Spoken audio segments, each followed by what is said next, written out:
Today is Giving Tuesday, and as we've done for so many years past, we're teaming up with the American Red Cross to help them continue the work they do every day in our community. Thanks for joining us. I'm Erica Sargent. And I'm Brad Edwards. The Red Cross can't do their important work without your support. There are so many ways you can help by making a financial donation through the ways you see here on the bottom of your screen, volunteering, or simply rolling up your sleeve to give blood. The Red Cross supplies 40% of our nation's blood supply, but we truly are in need of blood, a blood emergency right now, with donations at their lowest level in 10 years. And for people who depend on those donations every day to survive, the need couldn't be greater right now. People like Tyler, who has struggled with sickle cell disease since he was 2 years old. Our Ryan Baker shares his story. You like to go fast? Mm-hmm. Uh-oh. Tyler Meeks dreams of being a race car driver like his hero, Bubba Wallace. Bubba Wallace won his first race at Talladega. That's right. And the first Black African American to win a race. Tyler isn't slowing down despite battling sickle cell disease. The 15-year-old has been dealing with a debilitating red blood cell condition ever since he suffered a stroke when he was just 2. Taking all the medications and stuff, and it made really hard for me taking all the medicine and going through pain with sickle cell and with the needles inside my arm. I had to watch him get his blood transfusion ever since he was 2 years old. Every 4 weeks, Tyler needs a blood transfusion, so he and his mom, Tanika, rely heavily on critical blood donations to the Red Cross. Every time a donor donate, I be so happy when the blood come in, cheering. And no matter like if we sick there all day, we be waiting so happy. I'm so happy to see like all the donors that donate the blood to help Tyler get better, help him succeed. Like 1 week, Okay. I get back better, then I can play and do all the stuff I can do to play basketball with my friend and to run and rebuild up my sickle cell with the energy. Doing those blood transfusions every month, do you ever feel like, I can't do this? No, never give up. Never give up. That's it, right? All right, brother. If you can't donate money today, you can still give back by donating blood or platelets. If you're on the fence about donating, consider this. Blood cannot be stockpiled. It only has a shelf life of 42 days. And the Red Cross supplies 40% of our nation's blood supply. Janet Bischoff Rosario is a breast cancer survivor. She says she tries to make time to give platelets every couple of months. I just feel very lucky that I am physically able to donate platelets, and I am so glad that I can help people out that need them. Here's a look at just some of where the money goes. $5 provides a blanket. $35 covers a baby kit with diapers, wipes, and formula. $95 will support a family of 3 for 1 day with blankets, supplies, and food. $135 covers the cost of a smoke alarm installation for someone who is hearing impaired. And $1,000 helps a family of 4 with food and shelter for 5 days. Dozens of families displaced by tornadoes around Chicago this summer are still struggling. And right now, the doers from the American Red Cross are still checking in on them. Our Stephen Graves talked to one man who doesn't know where he would be without the organization. I hit right here. Jerry Bovard ended up flying into that closet, then hitting the ground.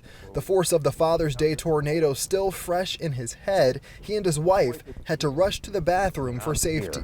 We met here and we crawled down this hallway. They later saw the roof blown off of their Downers Grove home. It was like the twister made a direct hit. Friends and family started calling in the middle of the night and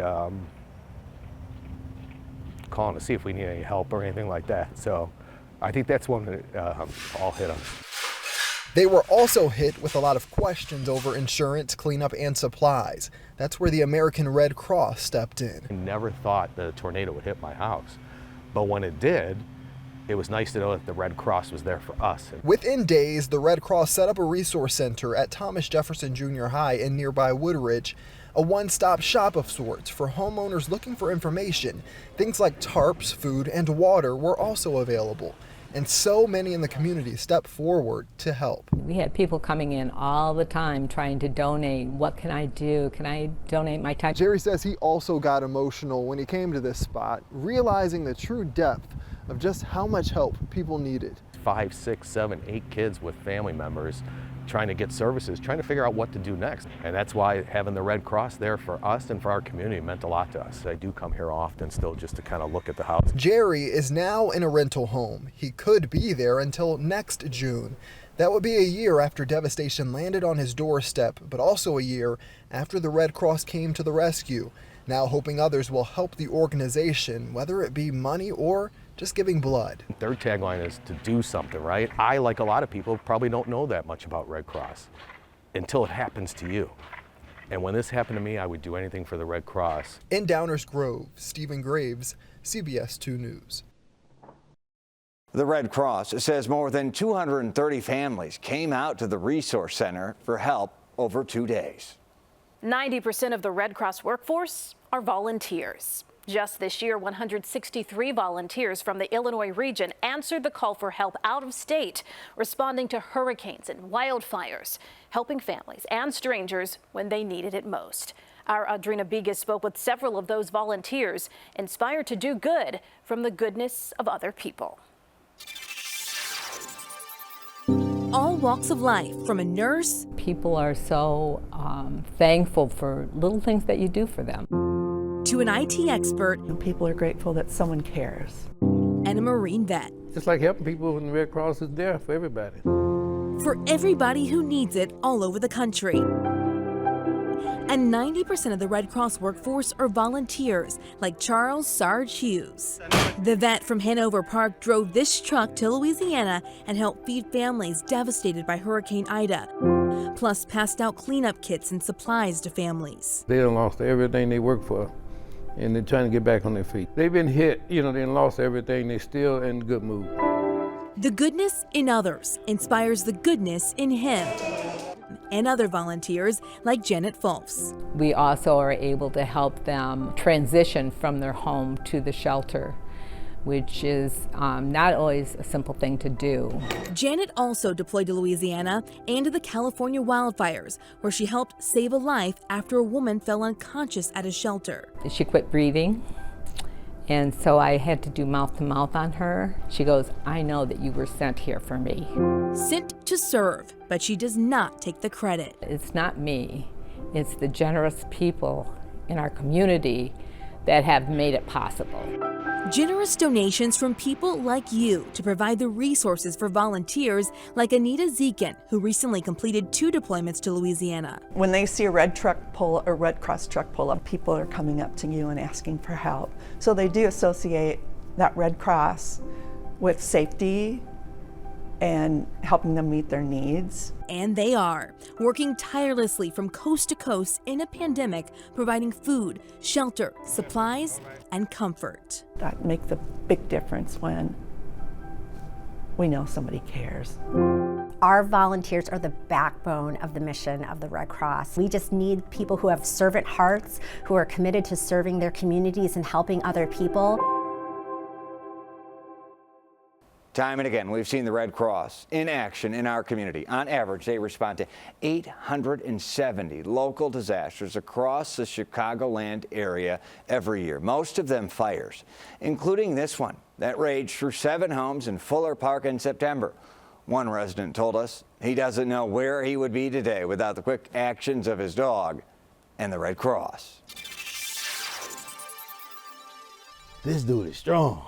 Strong. This is Mr. Rello. And intuitive. Without him, I would not be here. And while some dog dads say that, man, I love this dog. I love him so much. Coy Freeman means it about his 7-year-old American Bulldog.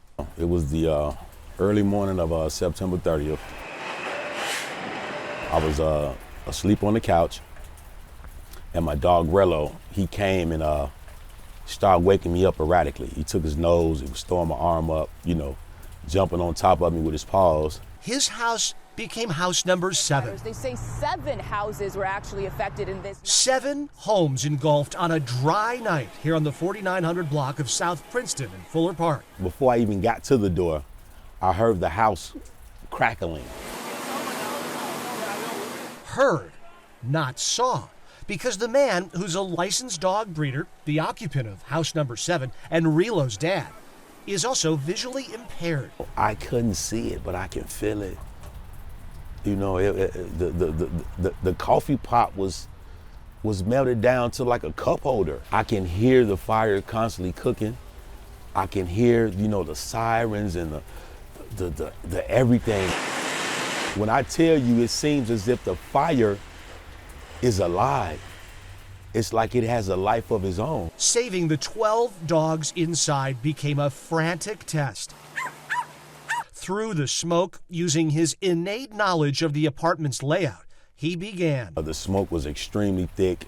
I still was able to get another dog or 2. By the 3rd time, the fire department stopped me from going in there, saying y'all can potentially die. I lost 2 of my females and I lost 2 of the puppies. We just couldn't get back in there to get them. It's honestly like losing a family member. You definitely emotionally feel that, and it's not a good feeling. That feeling followed by the central question of what now? How you gonna relocate? Where you gonna go? You know, when you done lost everything, you know, even your wallet. Amidst the fire trucks, the news vans, and that smoke, a friendly voice emerged. I was sitting on that porch scratching my head wondering where was I gonna go and what was I gonna do.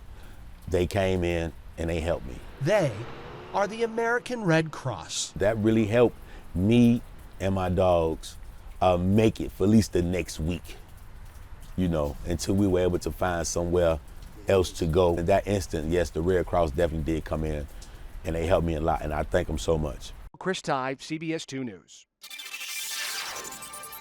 We know the Red Cross responds after disaster strikes, but a big part of their work every day is also prevention. Having a smoke alarm is such a small thing, but it can have a big impact on your family's safety. The Red Cross regularly sends teams directly into neighborhoods to sound the alarm, educating families and installing smoke alarms free of charge. In 2018, there was a very tragic fire where 10 children perished.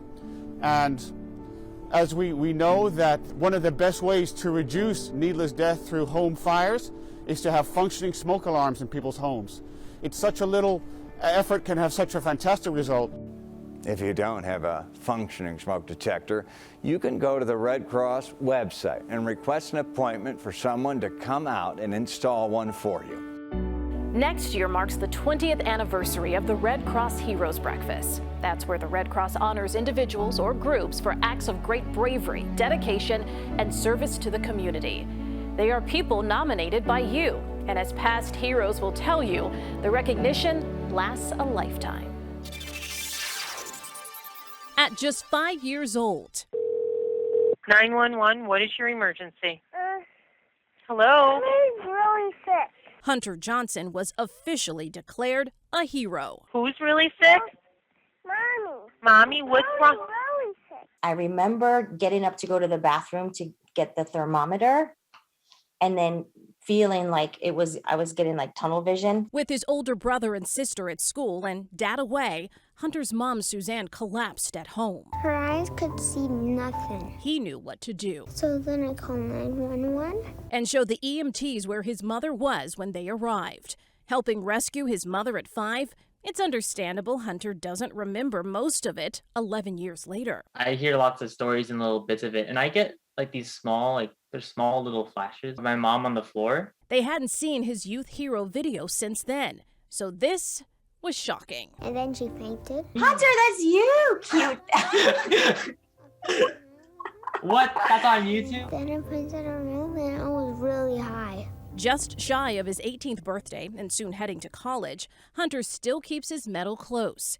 Even without the memories, there's a humbleness from him and a lesson. Thinking about what you did at such a young age, at 5 years old, do you think of yourself as a hero? Like everyone could really be a hero doing the smallest of things, not even that large scale factors. It may be small to somebody, but it could be just life-changing to another. From a longtime hero, kids can come after school, to a new but equally deserving one.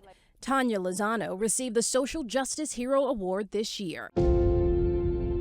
As an activist based in Pilsen, she founded Healthy Hood Chicago. Even before the pandemic, there has always been a 20-year life expectancy gap here between communities of color and affluent communities. To combat that, she teaches nutrition workshops and provides free mental health services, with Lincoln United Methodist Church as her home base. It's really like my baby almost. And out of this space, we do all of those other services. And my parents are the pastors here. As the pandemic hit, she started a second nonprofit, giving COVID vaccines, tests, masks, and meals. And the recognition from the Red Cross helped others take notice of Lozano and join the cause. But we've been able to expand our work all across the city of Chicago. It's hard work, it's heavy work. And there's times where, you need the motivation and inspiration, and things like this, they really do help. And nominations are now open for next year's awards. Here are the categories. Think about people you know who have demonstrated heroism through extraordinary acts of courage and kindness. You can nominate them by heading to redcross.org/hero to fill out the form. Nominations will be accepted through the end of the year. The Red Cross has a close relationship with our nation's military, often being a bridge between service members and their families during times of crisis. Major Ryan Wernicke was 9,000 miles away in Africa when he received word his wife was about to go into labor prematurely. Thanks to a network of Red Cross caseworkers, a message was sent to his commanders, and he made it home in time for the birth of his daughter, Harper. I was very nervous, of course, thinking he wasn't going to get back in time, that it was a high-risk pregnancy, something was going to go wrong, and it just happened so quickly. She said it was a huge sigh of relief by the time the Red Cross message went through. Within 48 hours, it just happened to be that I could get on the rotator to come home. Kelsey Smith was in East Africa working the Red Cross when the call came in about Major Wernicke. But she's quick to point out, services to the armed forces staff and volunteers don't just respond during times of crisis. A lot of people don't know that the Red Cross actually sends service to the armed forces staff and volunteers to deployed locations around the globe. So while we have volunteers and staff working in the United States, working overseas on military bases, we also have these people in deployed sites. And they change depending on what's going on in the world, but our main duties while we're there are just to provide a little touch of home for service members, and also to make sure emergency communications are working correctly and properly, to provide our training services, so CPR, first aid, AED training, facilitate some resiliency activities, just kind of create a comfortable, safe space for our service members to come in and either relax, get some training, volunteer, or, obviously if an emergency is happening, to work through those cases. When hundreds of thousands of families were forced to leave Afghanistan with nothing but the clothes on their back, the Red Cross was there. This Army post in Fort McCoy, Wisconsin, quickly became one of the largest resettlement complexes, with more than 12,000 evacuees brought here for visa processing and to prepare for their new life in the United States. Our main role was to support the military in their operation, but also to provide, to welcome these people, to provide comfort and care items, just to let them know that we're here for you, whether you're here at Fort McCoy or wherever your final destination may be, where you're going, that there will be a Red Cross there, and we will still be there to support you. About half of the evacuees brought to Fort McCoy were children.